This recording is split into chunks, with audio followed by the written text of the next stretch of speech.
Los Angeles Lakers. That's my turn to read. The big move, as part of the bajillion team, ever expanding sign and trade, they acquired Russell Westbrook, who you've probably heard of. Also coming in that deal, second rounder in 2023 from Chicago, a 24 second, which is the least favorable out of Washington and Memphis, and Washington's 28 second. Going out for Russ and those picks was Montrezl Harrell, KCP, Kyle Kuzma, and the number 22 pick, which became Isaiah Jackson. So that's the big one. And then a million veteran signings, starting with, not in chronological order necessarily, but DeAndre Jordan, Dwight Howard, Malik Monk, Kent Bazemore, Wayne Ellington, Rajon Rondo, Carmelo Anthony, Trevor Ariza, all to 1 year minimum deals. Talen Horton-Tucker, back 3 years, $30.8 million. It's fully guaranteed. He's got a player option on the third year. Kendrick Nunn, 2 for 10.3. He has a player option on the second year of that. Marc Gasol, they essentially sent him to Memphis so that he could go play in Spain or stay in Spain. I don't know if he's going to play there, for the rights to Wang Zhulin, and signed Austin Reeves to a two-way, signed Juan Ayayi, Gonzaga player, to a two-way. And outgoing, in addition to the guys in the Westbrook trade, Dennis Schroeder is gone. Alex Caruso is gone. Markieff Morris is gone. Wes Matthews remains unsigned. We mentioned Gasol. Ben McLemore is gone. Alfonso McKinney waived. So the Lakers, very busy, signed a million veterans, traded for Russ. How do you see their offseason? I think they did an exceptional job of getting a ton of miles from their minimums. I know Malik Monk is, a hot and cold type player, but just from what he can give you on offense, to get him at the minimum is big. To get Wayne Ellington with the shooting year that he had last season, and knowing what he can give you off motion, even though that's not necessarily how LeBron James's teams play, at the minimum, big. Carmelo Anthony, he's still so divisive. I think as someone who's going to shoot very well from 3-point range and is more comfortable spotting up off the catch in the NBA than he ever has been before, the minimum is big. Yeah, he's probably going to take some shots that you're not going to like, but the Lakers actually sort of need secondary shot creation still, because Russell Westbrook is one of the least efficient jump shooters in NBA history. So just look, Trevor Ariza, it's all, DeAndre Jordan, Dwight Howard, they're not great players, and I don't necessarily like DeAndre Jordan or Rondo here, but I think they got talent out of their minimums. And even with Kendrick Nunn, who didn't sign for the minimum, they got him at 2 years, $10.3 million, like you already mentioned. I think he gives you offensive variance. Someone who might give you some of that just sort of north-south burst, can hit some off the dribble jumpers. Maybe you trust him to run a little bit of pick and roll just to get that type of flyer on what is otherwise an older team, but maybe someone who really gives you some pizzazz off the bench. I think that was fine value. Talen Horton-Tucker, I don't know what to make of that deal. I do wonder, and I'm not even trying to troll. I just legitimately wonder if he gets the full 3 years guaranteed with a player option if Rich Paul's not his agent. I honestly don't know, but he gives you a lot positionally on defense, has shown he has sort of that just like herky-jerky, angular offensive game. If he hits, and there were videos of him knocking down corner threes, if he turns that into a shot, they have a ridiculously versatile and impactful player on their hands. So I'm fine with that type of gamble. When you're looking at someone that young and it implies a commitment to maybe playing him and developing him more, and there were spurts last season where he, it took a while and he needed to be wide open, but he was hitting some jumpers. I like everything they did, with the exception of I don't like Rondo, and what getting DeAndre Jordan sort of informs about their rotation and having Anthony Davis play center when it's not crunch time. Doesn't seem like that's going to be much of a thing, even with the absence of Marc Gasol there. Even though I think Bleacher Report's Jake Fisher reported that LeBron and AD plan on playing a ton more 4 and 5 this year, which if that's true, you line me up to even bump up their grade in the offseason. I can't go higher than a B+ here, because I don't think anyone who thinks the Lakers are going to be a bad team or just a spectacular disaster, they're snorting clicks. Like that, they snort clicks with rolled up $1 bills, because they're still going to be very good provided their main players are healthy.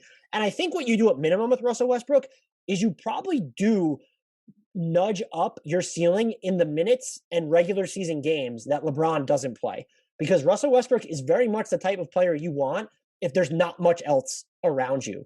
And those lineups without LeBron last year, they ended up being pretty rough. Once again, their half court offense, which wasn't spectacular with him on the court to begin with, it was pretty bad. And I don't think Russ necessarily solves everything, but if he's in these lineups that are just like that don't even have LeBron or AD, and you want to rest LeBron a little bit more this season because he is getting up there in age, I think he does give you that option.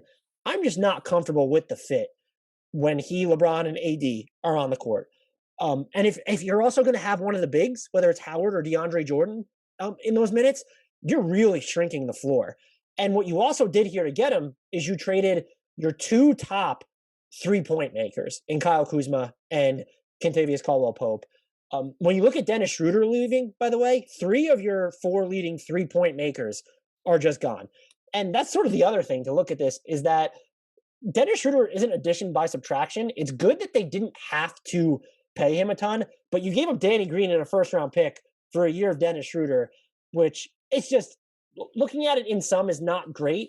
Still, a B plus given how, and I think I might even be able to be talking to an A minus, just given how uneasy the fit is between their 3 best players now. And I don't want to hear.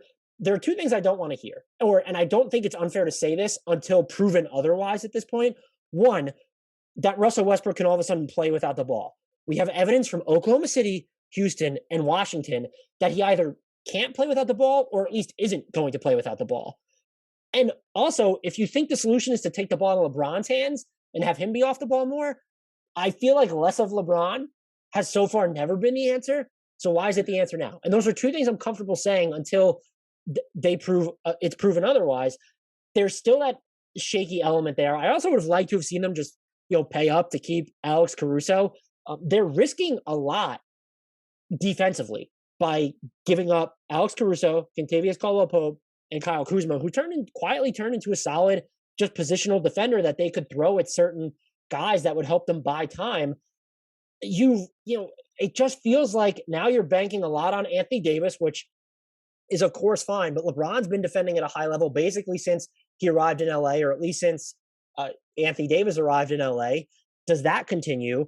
I don't think you're going to get a ton of, DeAndre Jordan isn't a really good defender anymore. You're relying a lot probably on Trevor Ariza and Kent Bazemore to do some lifting defensively. Maybe you're just very confident in Talon Horton-Tucker doing things on defense, but you look at just one of the scariest defensive teams last season, and now all they've sacrificed on that front, combined with the iffy offensive fit, I would say, if nothing else, during the postseason between Russell Westbrook and LeBron, the combustibility factor here exists. I think any team with LeBron and AD healthy is going to talent their way out of that and figure out different methods by which to win and win at a very high level. That being said, I can't just go the A route when there is that degree of uncertainty baked in here.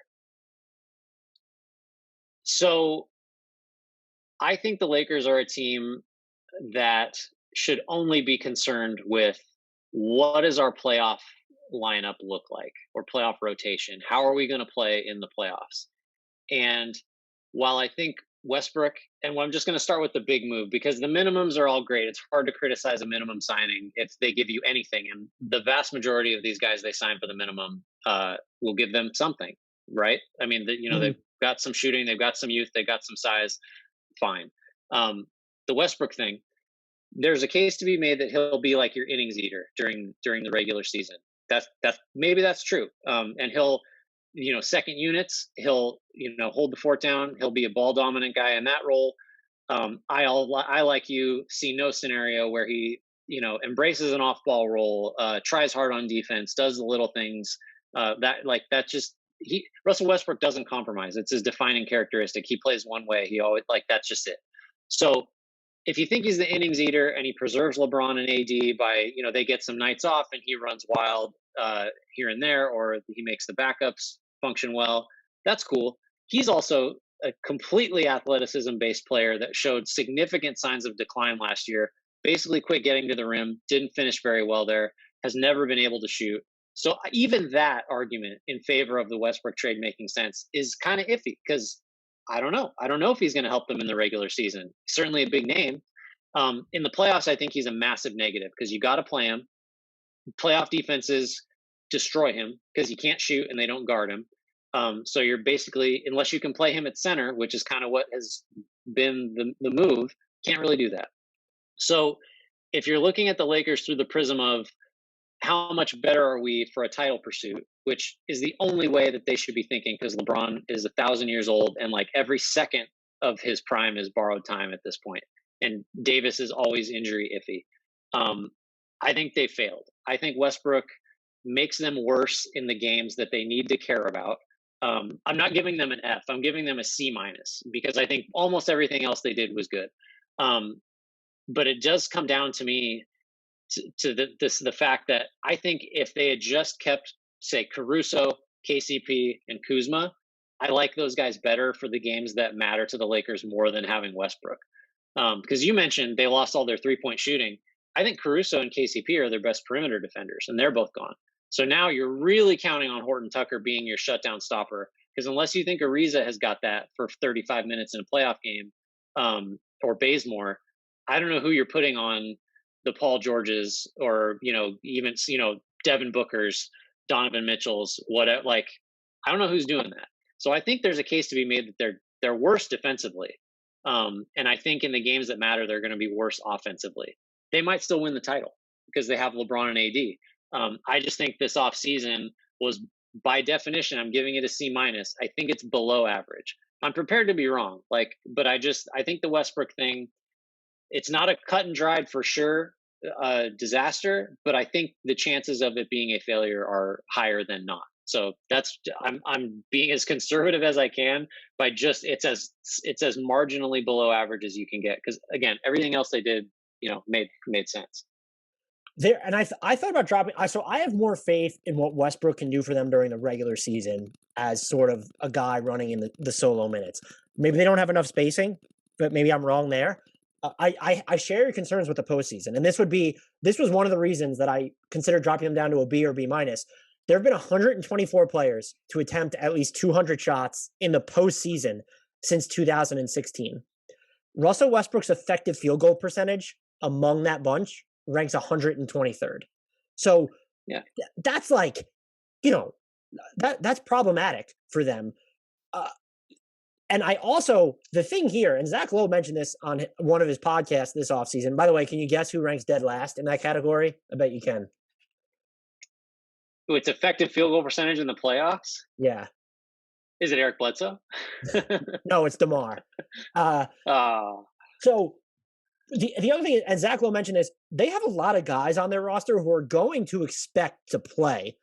And it's, if you sign a minimum as a Wayne Ellington and a Malik Monk, even though he's younger, you probably don't expect to play. But like, if you're Taylor Horton Tucker and you just signed that deal, if you're Melo, if you're Dwight Howard and or DeAndre Jordan, you're going to expect to play. If you're Kendrick Nunn, I would think that you would expect to play. So how do they sort of juggle this? Maybe Rondo expects to play just because of how important he was during their 2020 title run. I don't know. That's going to be an interesting thing to juggle there. I just couldn't I couldn't penalize them for that just yet, because I need to, I'm assuming there's more, because LeBron is very much involved in at least the team building process. I'm assuming there's at least some awareness of how this is going to shake out for players. But the Westbrook stuff is real. And I think you could probably go as low as you want, not an F and not a D, but I think C minus. If you wanted to go A plus, just because you look at, they didn't really have a ton of assets, but hey, they have Russell Westbrook, who's still in a vacuum a fringe all NBA player. What he does is not scalable. But look at what he did for Washington after his quad injury healed. Like look what he did for Houston when they tailored the roster around him more. So there's a huge just range in how you can grade the Lakers here. I tend to just be more optimistic for them during the regular season. I would be very much worried about them in the playoffs, not only because of Westbrook and the offensive fit, but as we both mentioned now, they, at least on paper, they look a lot worse defensively. And if they're not, Anthony Davis is probably a defensive player of the year candidate. Yeah, if you're going to be a potentially bad perimeter defense, it helps to have a healthy Anthony Davis just cleaning every mess up. So yeah, again, could be wrong. Just pretty scary relying on Westbrook in that capacity.